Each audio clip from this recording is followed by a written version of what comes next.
विद्यार्थियों को नमस्कार। आप सभी का दधिमती स्कूल की ऑनलाइन क्लासेस के अंदर हार्दिक स्वागत है। जिस प्रकार से आपके मैथ्स की, सामाजिक विज्ञान की और हिंदी अनिवार्य की 12th क्लास के लिए ऑनलाइन क्लासेज लगातार चल रही है। अब आज आपके शुरू हो जाएगी, वो हो जाएगी साइंस विषय की, ठीक है, क्लास 10th के लिए। क्लास 10th के लिए हम बात करेंगे साइंस सब्जेक्ट के अंदर। चैप्टर नंबर जो आपका है वो है 12वां, ठीक है। 12वां चैप्टर है आपका विद्युत धारा। कौन सा है बच्चों? विद्युत धारा। इस विद्युत धारा के चैप्टर को पढ़ाने से मैं पहले आपको कुछ बात बताना चाहता हूं कि आप लोगों की जो बोर्ड परीक्षाएं हैं वे निश्चित और निर्धारित समय में होगी। आपको एक ही चीज का ध्यान रखना है, आप अपने स्तर पर अपने सभी विषयों का अलग अलग जितना आपका पाठ्यक्रम है उसके आधार पर कोर्स करें, ठीक है। कोर्स करने का मतलब ये हो गया, जैसे मान लो किसी सब्जेक्ट के अंदर 10 चैप्टर है, तो 10 चैप्टर को आप अपने स्तर पर एक बार पढ़ें पूरा। एक बार पढ़ने से आपको याद नहीं होगा, आप जब उसको दोबारा रिवाइज करेंगे तब आपको वो चीज एकदम एक्चुअली याद हो जाएगी, ठीक है बच्चों। तो अब हम बात करते हैं विद्युत धारा के बारे में। इस चैप्टर के नोट्स मैंने आपको, इसका जो पीडीएफ है वो आपको व्हाट्सएप पर सेंड कर दिया है। अब मैं आपको इसका टोटली जो है पूरा वापस एक बार पूरा समझा दूंगा, और वैसे मैंने आपको इसको क्लास के अंदर करवा रखा है, ठीक है। अब हम बात करते हैं विद्युत धारा वाले पार्ट के बारे में। तो विद्युत धारा के पार्ट के बारे में हम बात करेंगे। सबसे पहला हमारे पास टॉपिक आता है विद्युत धारा, ठीक है। इस चैप्टर को किसी प्रकार से आपको हार्ड समझने की आवश्यकता नहीं है। यह चैप्टर बहुत ही इजी है। जब आप इसको एक बार समझ लोगे तो आपको किसी प्रकार की कोई दिक्कत नहीं होगी। और इस चैप्टर को आपको किसी प्रकार से रटना नहीं है, आपको इसको क्या करना है, समझना है। यदि एक बार समझ नहीं आता है तो आप इस वीडियो को दोबारा देखें तो दोबारा आपको इसको क्या करेंगे, समझ में आसानी से आ जाएगा, ठीक है। अब हम बात करते हैं विद्युत धारा। विद्युत धारा को किससे प्रदर्शित करते हैं? आई से प्रदर्शित करते हैं बच्चों। किससे प्रदर्शित करते हैं? आई से। तो विद्युत धारा कहते किसे हैं? सबसे पहले विद्युत धारा कहते हैं किसी भी चालक में आवेशों के प्रवाह की दर को हम क्या कहेंगे? विद्युत धारा कहेंगे। जो कोई भी मेरे पास में चालक है, उस चालक के अंदर आवेशों के प्रवाह की दर को विद्युत धारा कहते हैं। क्या कहते हैं बच्चों? विद्युत धारा कहते हैं, ठीक है। अब ये हो गई हमारे पास में आवेशों के प्रवाह की दर को विद्युत धारा कहते हैं। चाहे तो आप इस डेफिनेशन को याद करो, या इस डेफिनेशन को याद नहीं करके आप इसका एक फॉर्मूला है वो भी याद कर सकते हो। वो क्या है फॉर्मूला? कि विद्युत धारा इसको किससे प्रदर्शित करते हैं? आई से। विद्युत धारा बराबर आवेश बट्टा समय। ये आवेश बट्टा समय, ठीक है। अब जरा आवेश को इसमें दिखाते हैं Q से और समय को दिखाते हैं इसमें T से, ठीक है। अब जरा आप इस परिभाषा की ओर ध्यान दीजिए। आवेशों, तो आवेशों के अंदर कौन आ गया? आवेश आ गया, ठीक है। के प्रवाह की दर, ये प्रवाह की जो दर है ना, ये दर में कौन आ गया? समय आ गया। उसको अपन क्या कहेंगे? विद्युत धारा कहेंगे। तो ये रही विद्युत धारा हमारे पास में, इसका क्या आ गया? फॉर्मूला आ गया। विद्युत धारा बराबर क्या हो जाएगा बच्चों? आवेश बट्टा समय। अब इसका जो फॉर्मूला मेरे पास में क्या आ गया? I is equal to Q upon T, ठीक है। ये मेरे पास इसका फॉर्मूला आ गया, ठीक है। अब हम बात करेंगे विद्युत धारा के मात्रक के बारे में। विद्युत धारा का मात्रक क्या होता है? तो देखो, विद्युत धारा का जो मात्रक होता है वो होता है एम्पियर। क्या होता है बच्चों? एम्पियर, ठीक है। एम्पियर को ए से प्रदर्शित करते हैं। किससे प्रदर्शित करते हैं? ए से। एम्पियर बराबर जो आवेश होता है उस आवेश का मात्रक होता है कूलाम। क्या होता है बच्चों? कूलाम, ठीक है। ये हो गया मेरे पास में कूलाम का सी। क्या आ जाएगा यहां पर? सी। जो समय है उस समय का मात्रक होता है सेकेंड। क्या होता है? सेकेंड। तो सेकेंड को किससे प्रदर्शित करेंगे? एस से। मेरे पास में इन सभी का क्या आ गया? मात्रक आ गया, ठीक है। जब इसके वैल्यू हम कैलकुलेट करेंगे किसी भी आंकिक प्रश्न के अंदर, तो धारा के लिए मात्रक किसका प्रयोग करेंगे हम? एम्पियर का। आवेश के लिए किसका मात्रक प्रयोग करेंगे हम? कूलाम का। और समय के लिए कौन सा मात्रक आता है? सेकेंड, ठीक है। अब हम इसमें आगे बढ़ने से पहले एक नंबर का प्रश्न हमको परीक्षा के अंदर पूछा जा सकता है। वो पूछा जा सकता है कि 1 एम्पियर को परिभाषित कीजिए। कितने एम्पियर को परिभाषित कीजिए? 1 एम्पियर को। इसकी जो परिभाषा है वो हमको एक नंबर की परीक्षा के अंदर पूछी जा सकती है, बोर्ड परीक्षाओं के अंदर, ठीक है। तो आपको इसमें ध्यान देना है कि 1 एम्पियर किसे कहेंगे, ठीक है, घबराना नहीं है। 1 एम्पियर की डेफिनेशन जो है वो हम इस फॉर्मूले से निकाल सकते हैं। कैसे निकालेंगे, ध्यान से देखिए कि मेरे पास में एम्पियर बराबर क्या हो गया बेटा, 1 कूलाम बट्टा क्या हो गया, 1 सेकेंड।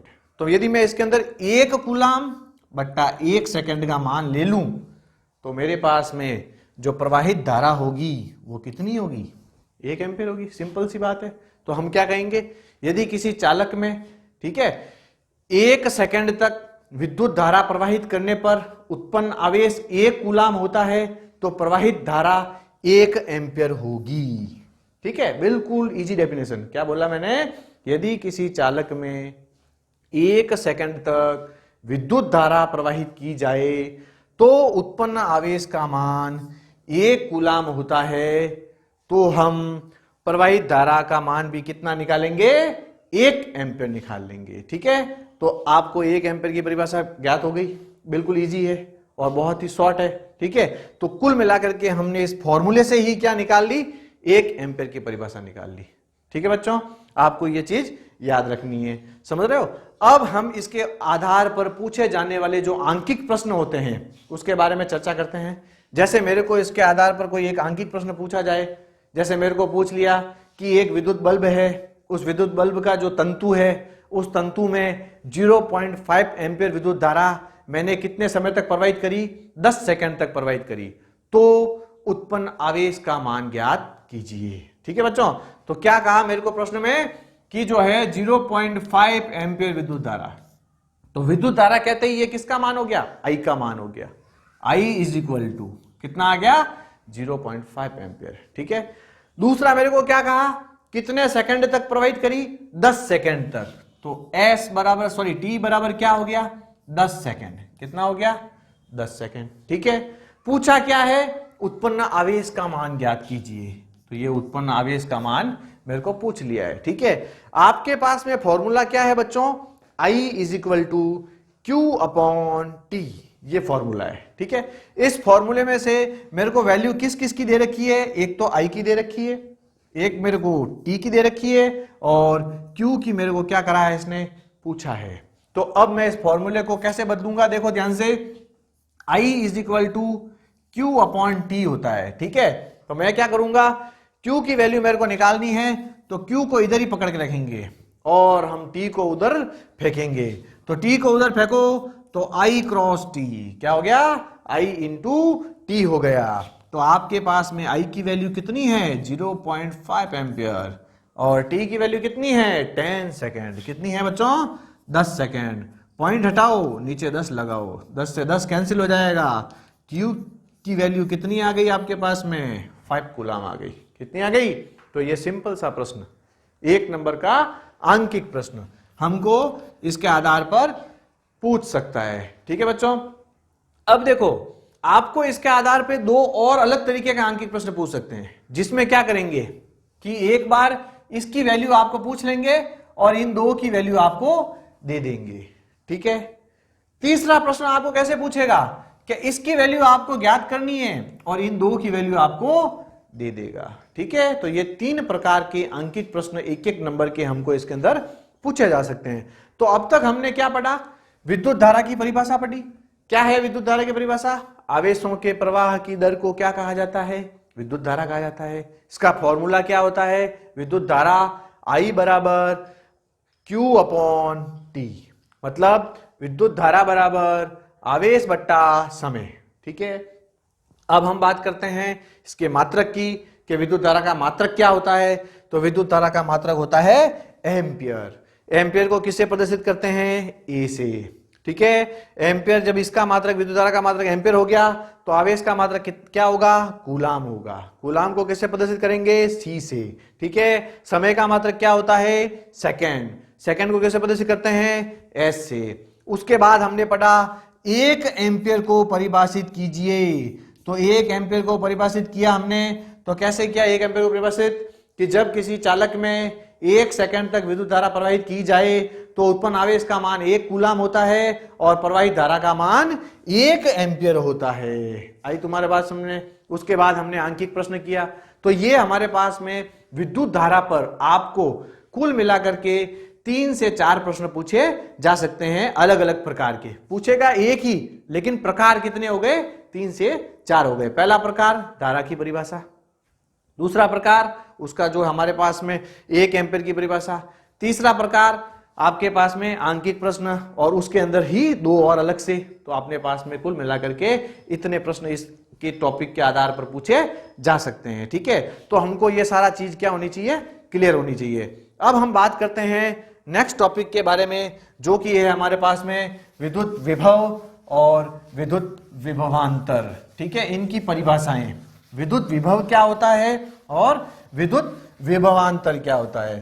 तो हम इसको जो है बिल्कुल व्यवस्थित चित्र के आधार पर समझेंगे। जैसे मैं बात करता हूं यहां पर, सबसे पहले मैं ले लेता हूं यहां पर विद्युत विभव। क्या ले लिया मैंने इधर? विद्युत विभव।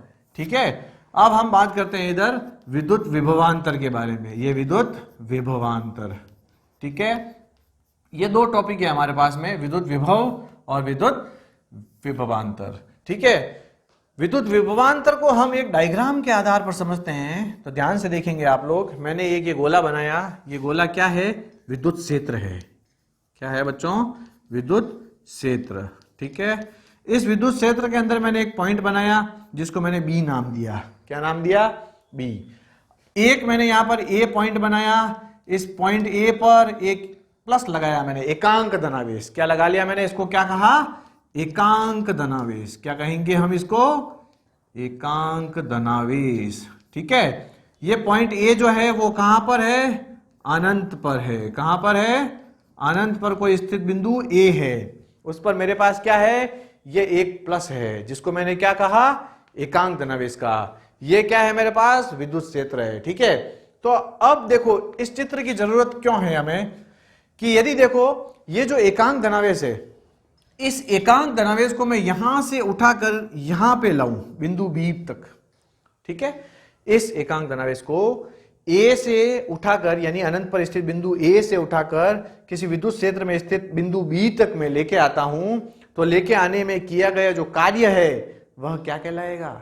विद्युत विभव कहलाएगा। आई तुम्हारे पास में? तो इसकी जो हम डेफिनेशन बोलेंगे वो क्या बोलेंगे? यदि किसी एकांक धनावेश को अनंत पर स्थित किसी बिंदु ए से किसी विद्युत क्षेत्र में स्थित अन्य बिंदु बी तक लाने में विद्युत क्षेत्र द्वारा आरोपित बल के विरुद्ध किया गया कार्य क्या कहलाता है? विद्युत विभव कहलाता है। ठीक है, आई तुम्हारे पास में? तो वापस से सुनेंगे एक बार इसको, कि यदि किसी एकांक धनावेश को हम अनंत पर स्थित किसी बिंदु ए से किसी विद्युत क्षेत्र में स्थित बिंदु बी तक ले जाने में विद्युत क्षेत्र द्वारा लगाया गया बल, आरोपित बल के विरुद्ध किया गया कार्य क्या कहलाता है? विद्युत विभव कहलाता है। आई तुम्हारा बात समझे? अब हम बात करते हैं, जैसे इसको एक एग्जाम्पल के तौर पे समझे, कि यदि कोई किसी के घर में जबरदस्ती घुसने का प्रयास कर रहा है, ठीक है, बिना उसकी अनुमति के, तो वो अगला क्या करेगा? घर का जो मालिक है वो क्या करेगा? उसको बाहर निकालने का प्रयास करेगा। तो बाहर निकालने का प्रयास कौन कर रहा है? विद्युत क्षेत्र कर रहा है, उसको बाहर निकाल रहा है, आरोपित बल लगा रहा है। ठीक है, लेकिन अंदर कौन आ रहा है? एकांक धनावेश आ रहा है। ठीक है बच्चों, तो इसका पावर जो है इसके पावर से अधिक है, इसलिए ये क्या कर जाता है? अंदर प्रवेश कर जाता है। आई तुम्हारे बात सुने? तो इसको हम क्या कहेंगे? विद्युत विभव कहेंगे। ठीक है, सिंपल तौर पर आपको कुछ याद नहीं रहता है, एग्जाम के समय आप मान लीजिए भूल जाते हैं, तो आप सिंपल सी भाषा में क्या लिख सकते हैं? यदि किसी एकांक धनावेश को अनंत से अनंत पर स्थित किसी बिंदु ए से, ठीक है, विद्युत क्षेत्र में स्थित बिंदु बी तक लाने में किया गया कार्य क्या कहलाएगा? विद्युत विभव कहलाएगा। आई तुम्हारे पास में? ये आप लिख सकते हो इसके अंदर। ठीक है, किसी प्रकार से यह रॉन्ग नहीं है। अब हम बात करते हैं विद्युत विभवांतर के बारे में। तो विभवांतर के लिए मैंने एक गोला और बनाया, इस गोले को हम क्या कहेंगे? विद्युत क्षेत्र कहेंगे। क्या कहेंगे बच्चों? विद्युत क्षेत्र। ठीक है, इस विद्युत क्षेत्र के अंदर कोई बिंदु ए है और ये कोई दूसरा बिंदु बी है। मेरे पास में इस विद्युत क्षेत्र में जो स्थित बिंदु ए है, इस बिंदु ए पर एक क्या है? एकांक धनावेश है। क्या है बच्चों? एकांक धनावेश।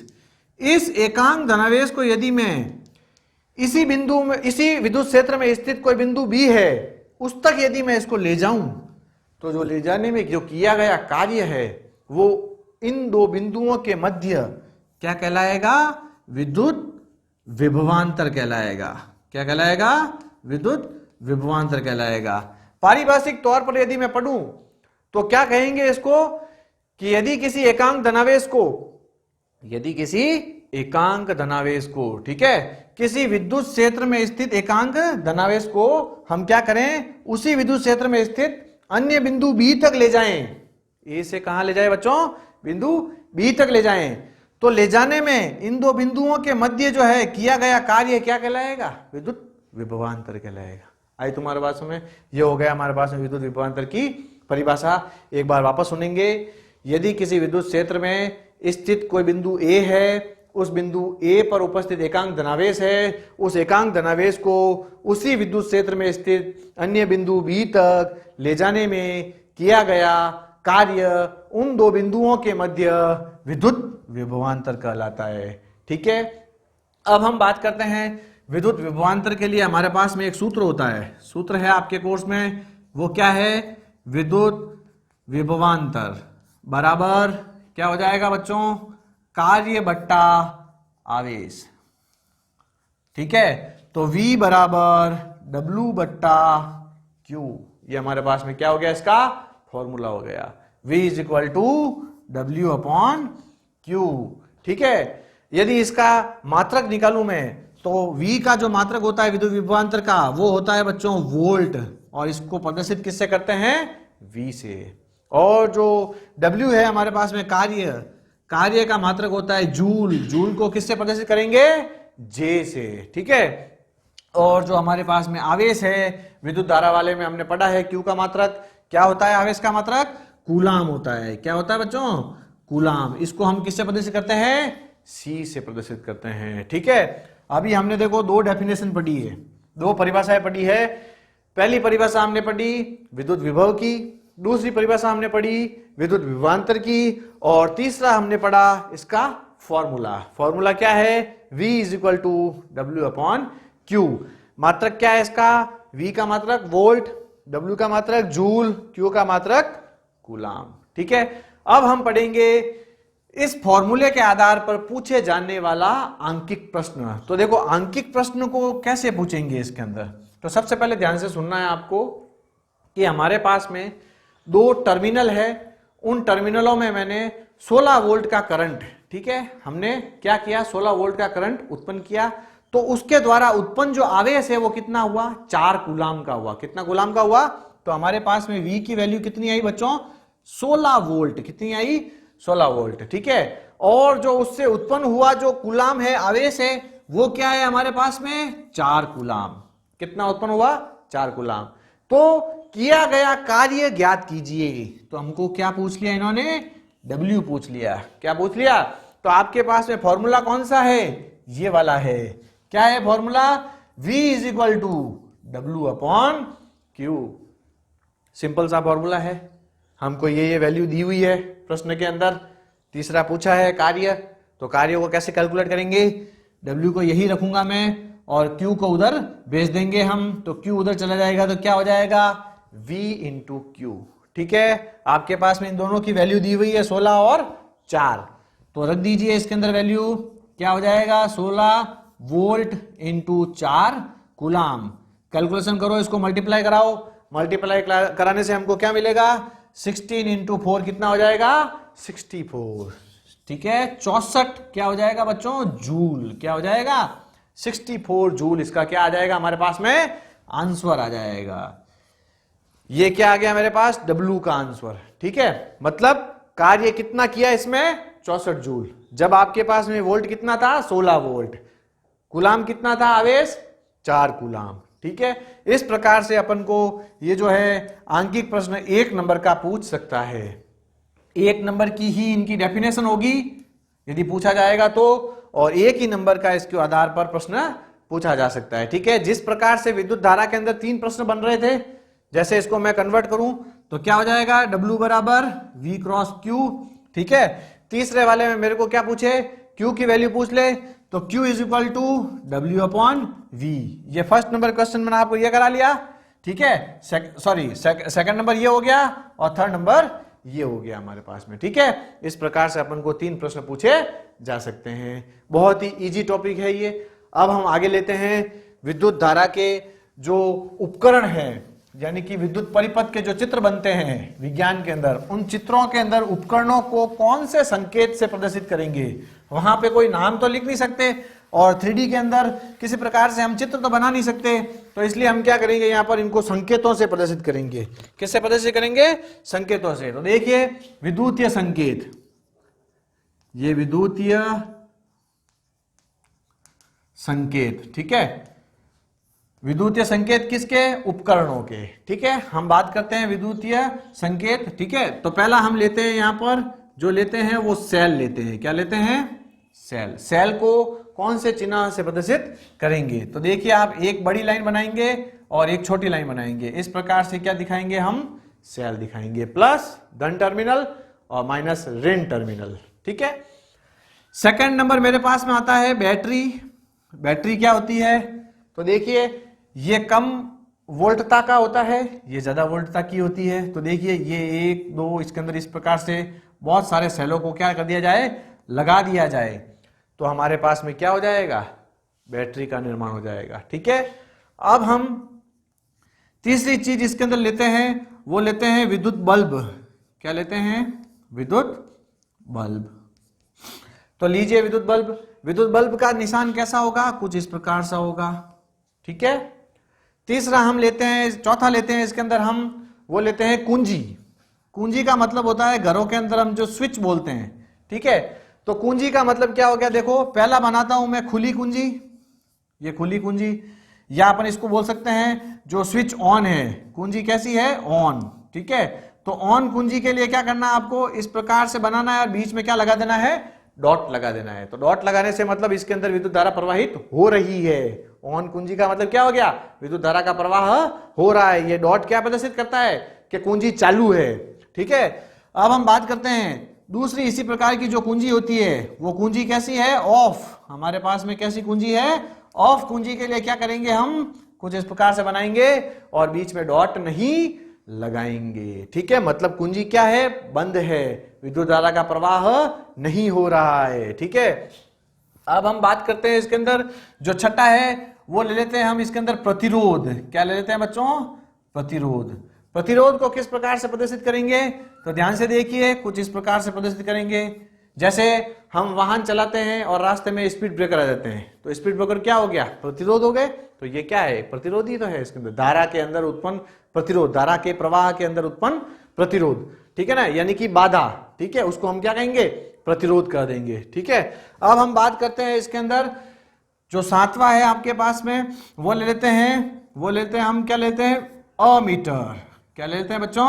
अमीटर। अमीटर का निशान जो है वो होता है ए से। किससे होता है? ए से। ये किसका मापन करेगा? विद्युत धारा का मापन करेगा। किसी भी परिपथ में इसको क्यों लगाया जाता है? विद्युत धारा को मापने के लिए लगाया जाता है। तो देखिए ध्यान से, ये कुछ इस प्रकार से हमने अमीटर लगाया, इसको क्या कहेंगे? अमीटर। ठीक है, अब हम बात करेंगे आठवां जो हमारे पास में होगा वो होगा वोल्ट मीटर। क्या हो जाएगा? Volt meter. वोल्ट मीटर को V से प्रदर्शित करते हैं। किससे प्रदर्शित करते हैं? V से। ठीक है, वोल्ट मीटर का कार्य क्या होता है? किसी भी परिपथ चित्र के अंदर लगाने का वो कार्य ये होता है कि यह विभवांतर को मापता है। किसको मापता है?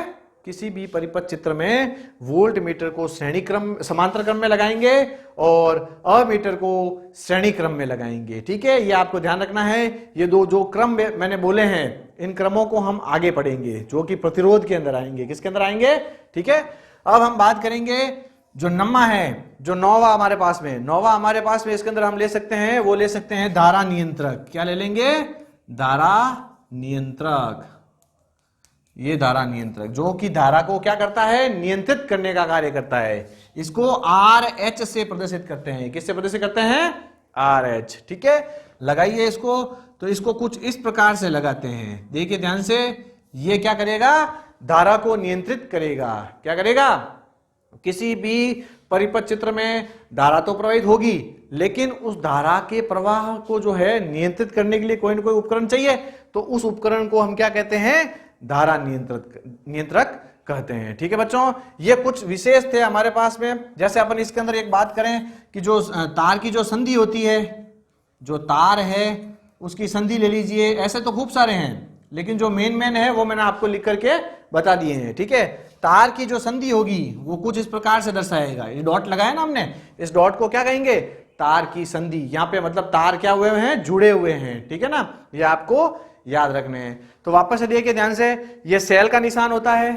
ठीक है, ये बैटरी का होता है, ये विद्युत बल्ब का होता है, ये कुंजी ऑन, ये कुंजी ऑफ। ठीक है, ये प्रतिरोध, ये हमारे पास में अमीटर, ये हमारे पास में वोल्ट मीटर, ये हमारे पास में धारा नियंत्रक, और ये हमारे पास में तार की संधि हो जाएगी। आइए आपके पास में, ये कुछ विद्युतीय संकेत है जो कि किसके हैं बच्चों? उपकरणों के हैं। किसके हैं? विद्युतीय जो उपकरण होते हैं उनको किसी परिपथ चित्र के अंदर किस संकेत के आधार पर दर्शाया जाएगा या दर्शाया जाता है, तो वो ये संकेत होते हैं। तो आप लोगों को इसको याद करना है। ठीक है, अब हम बात करेंगे आगे। हमारे पास में इस चैप्टर का जो है सबसे मुख्य सवाल कह सकते हो आप, और सबसे इंपॉर्टेंट प्रश्न भी आप इसको बोल सकते हो। कैसे बोलोगे? उसका नाम क्या है? इसका नाम है ओम का नियम। किसका नियम? ओम का नियम। सबसे पहले हम इसके अंदर क्या लिखेंगे? ओम का नियम। देखो, ये हमारे पास में एक ओम जी बा थे। इन ओम जी बा ने क्या किया? एक नियम दिया। नियम क्या दिया? कि V समानुपाती I। अब आप कहोगे सर ये V समानुपाती I क्या है?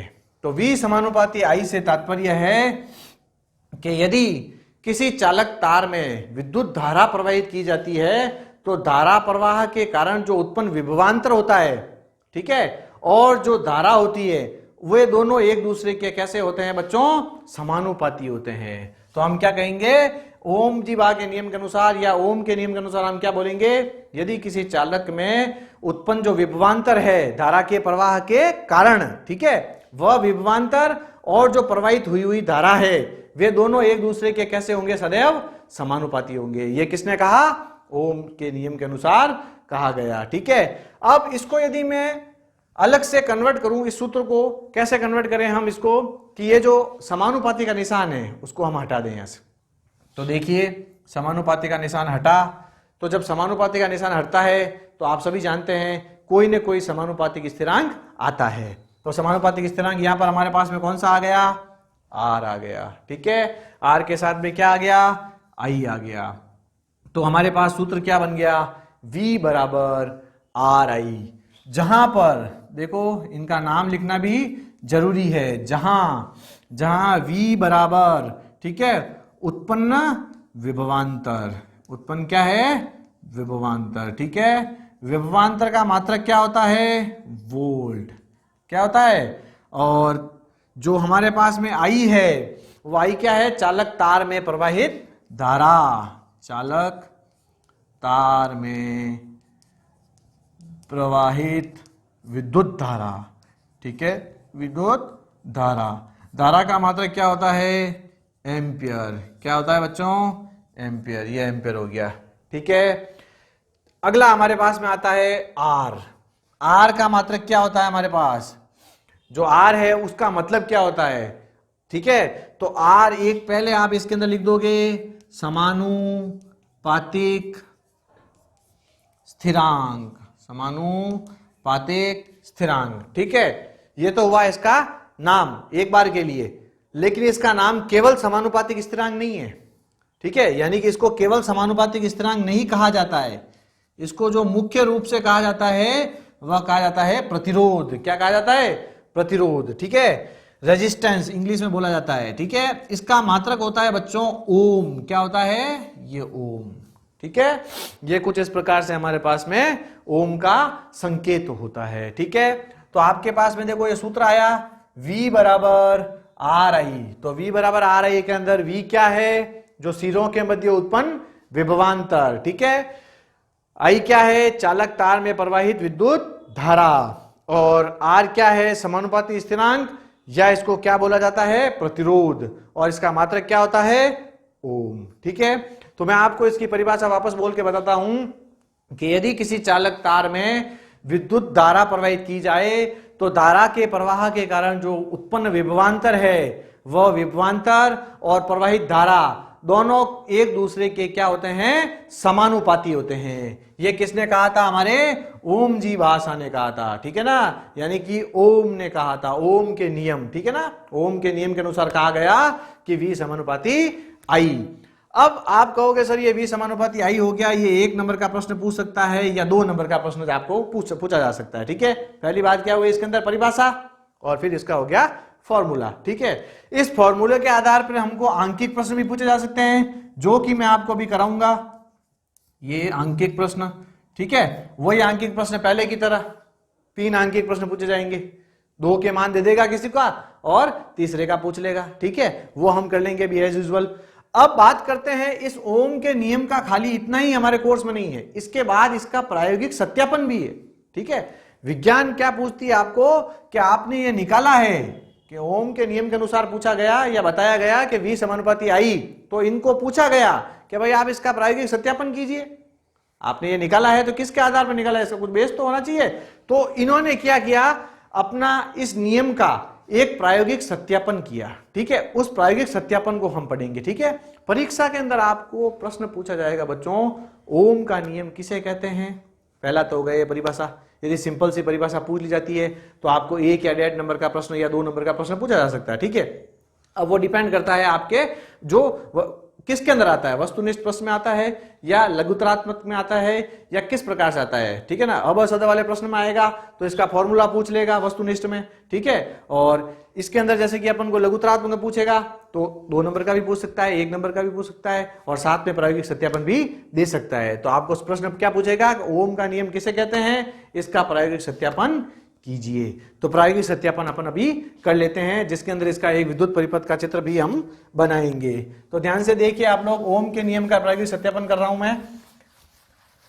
आप लोग इसको नोट्स के आधार पर वापस पढ़ते रहें ताकि आप लोगों को समझने में आसानी हो जाएगी, ठीक है। अब हम पढ़ेंगे ओम के नियम का, ओम के नियम का प्रायोगिक सत्यापन, प्रायोगिक सत्यापन कि भाई इसका प्रायोगिक सत्यापन किसके आधार पर किया गया। ध्यान से देखेंगे आप लोग, जैसे मैं इसका पहले परिपथ चित्र बना लेता हूं, उसके बाद में आपको इजीली इसको समझ में आ जाएगा। तो ध्यान से देखेंगे आप लोग, इसका मैं परिपथ चित्र बना रहा हूं, आपको भी साथ साथ अपनी रफ कॉपी के अंदर बनाना है घर बैठे बैठे। जैसे मैंने यहाँ पे ये बैटरी लगा ली, ये कुंजी लगा ली, इसके बाद मैंने यहाँ पर धारा नियंत्रक लगा लिया। धारा नियंत्रक का संबंध हमने किससे कर लिया, प्रतिरोध से कर लिया। ये प्रतिरोध R हो गया मेरे पास, ठीक है। ये अमीटर A हो गया, ठीक है। और ये मेरे पास में I हो गई धारा। ये यहाँ पर इसका जो टर्म हमारे पास में ये जो बना है ना संधि, इस संधि के साथ में मैंने क्या जोड़ लिया, एक नीचे वोल्ट मीटर जोड़ लिया समानांतर क्रम में। कौन से क्रम में जोड़ लिया, समांतर क्रम में वोल्ट मीटर जोड़ लिया। इसको मैंने नाम दे दिया C, इसको नाम दे दिया मैंने D, ये हो गया मेरे पास में R, ठीक है बच्चों।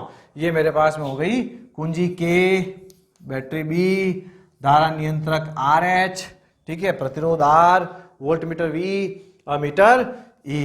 ये कुछ इस प्रकार से हमारे पास में एक परिपथ चित्र तैयार हो जाता है, ठीक है। ये परिपथ चित्र क्या है, ओम के नियम के प्रायोगिक सत्यापन का परिपथ चित्र है। ध्यान से देखिए, इस परिपथ चित्र के अंदर एक क्या लगाई मैंने, बैटरी B लगाई, फिर उसका संबंध किससे है, कुंजी K से है। कुंजी K का संबंध किससे है, धारा नियंत्रक RH से है। और ये धारा नियंत्रक RH इधर किससे जुड़ा हुआ है, प्रतिरोध से जुड़ा हुआ है। प्रतिरोध के साथ में हमने क्या लगाया, समांतर क्रम में वोल्ट मीटर। यहीं पर प्रतिरोध के साथ श्रेणी क्रम में क्या लगा हुआ है, अमीटर, जिसका संबंध किससे है, बैटरी से है, ठीक है बच्चों। ये एक परिपथ चित्र है।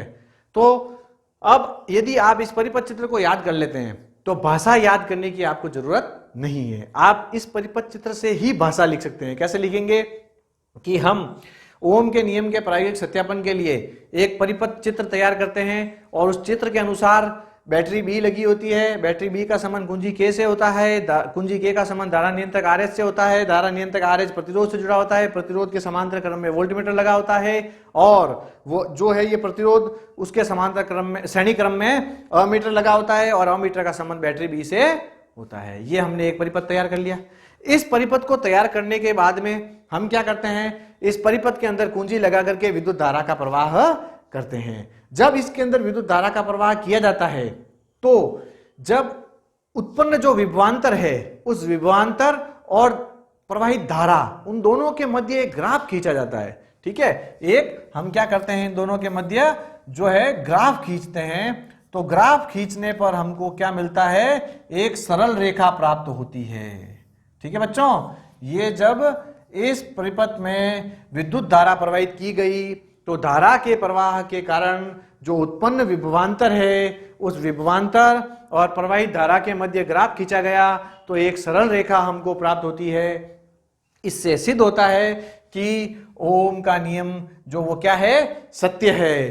तो V समानुपाती I है। ठीक है बच्चों, ये आपके पास में ओम के नियम का प्रायोगिक सत्यापन हो जाता है। तो वापस ध्यान से देखेंगे, ओम के नियम के प्रायोगिक सत्यापन के लिए पहले आपको यह परिपथ चित्र बनाना है। इस परिपथ चित्र को बनाने के बाद में इसमें जो जो आपने लगाया है उसी को भाषा के अंदर लिखना है।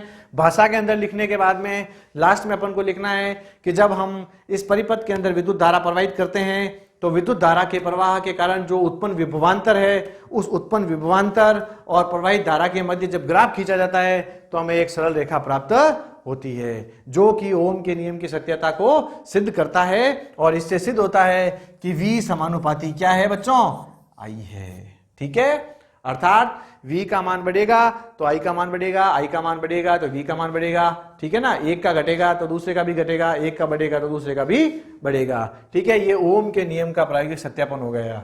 ठीक है, ओम के नियम के आधार पर हमको बोर्ड परीक्षा के अंदर निश्चित रूप से प्रश्न पूछे जाते हैं। ठीक है ना, तो ओम का नियम जो है पहले तो पारिभाषिक तौर पे पूछ लेंगे, दूसरा हमको क्या कह देगा, ओम के नियम का प्रायोगिक सत्यापन कीजिए। ठीक है, अब हम इसके आधार पर पढ़ेंगे इसके जो है वो आंकिक प्रश्न। ठीक है, इसके आधार पर आंकिक प्रश्न कौन सा है, तब तक आप एक बार इसका चित्र बनाइए। अब हम बच्चों इसके आधार पर आंकिक प्रश्न देखते हैं जो कि ओम के नियम के आधार पर पूछा जाएगा हमको। जैसे ये प्रश्न मैंने लिखा है, यदि किसी विद्युत बल्ब के तंतु का प्रतिरोध 1200 ओम है। कितना ओम है बच्चों, 1200 ओम है। क्या है प्रतिरोध, प्रतिरोध किसे कहते हैं, आर को कहते हैं। ठीक है, तो यह बल्ब 220 वोल्ट से, यानी V की वैल्यू कितनी आ गई आपके पास में, 220 वोल्ट से कितनी विद्युत धारा लेगा। आपको किसकी वैल्यू कैलकुलेट करनी है, I की वैल्यू कैलकुलेट करनी है। तो हम इस प्रश्न को सॉल्व करते हैं। तो ध्यान से देखेंगे, मेरे पास में वैल्यू किस किस की दे रखी है, V की दे रखी है 220 वोल्ट। ठीक है, R दे रखा है मेरे को, कितना दे रखा है 1200 ओम, और I मेरे को क्या किया है इसने पूछा है। तो हम जानते हैं कि V बराबर IR होता है ओम के नियम से, या RI होता है, एक ही बात है। ठीक है, तो V की वैल्यू आपके पास है, R की वैल्यू आपके पास है, I की वैल्यू कैलकुलेट करनी है। तो I को मैं यहीं पकड़ के रखता हूं और R को उधर फेंक देते हैं, तो V अपॉन R मेरे पास में फॉर्मूला आ जाता है। इस फॉर्मूले के अंदर यदि मैं वैल्यू रखूं तो I is equal to 220 volt बट्टा 1200 ओम। जब हम इसको जोड़ बाकी गुणा भाग से हम प्राप्त करते हैं तो हमें प्राप्त हो जाता है 0.18 एम्पियर। ये इसका क्या आ गया, आंसर आ गया। ठीक है, एक जीरो से तो एक जीरो काट दीजिए आप इसको। ठीक है, और 2 के पहाड़े से आप इसको काट सकते हैं 11। ठीक है, और 2 के ही पहाड़े से अपन इसको काट सकते हैं 60 बार। ठीक है, बाकी इसके अंदर जब आप इसको डिवाइड करोगे तो आपके पास में इसका आंसर कितना आएगा, 0.18 एम्पियर, 18 एम्पियर। ठीक है बच्चों, ये आपको इसके आधार पर आंकिक प्रश्न पूछा जा सकता है। अब जैसे इसी प्रश्न को मैं उल्टा कर दूं, उल्टा कैसे कर दें कि हम क्या करें कि जो R है वो R तो मैं अपने पास रखूं 1200 ओम। ठीक है, और I जो है वो मैं अपने पास रखूं 0.18 एम्पियर।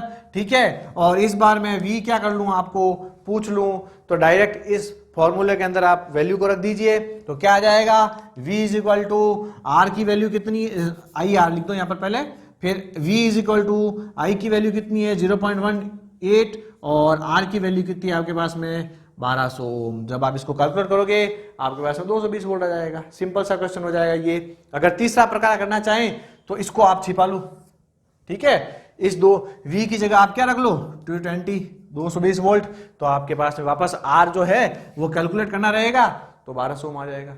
इसी प्रकार जो है इस एक फॉर्मूले से आपको 3 प्रकार के प्रश्न पूछे जा सकते हैं, ठीक है। नेक्स्ट आता है हमारे पास में, वो आता है प्रतिरोध। क्या आता है?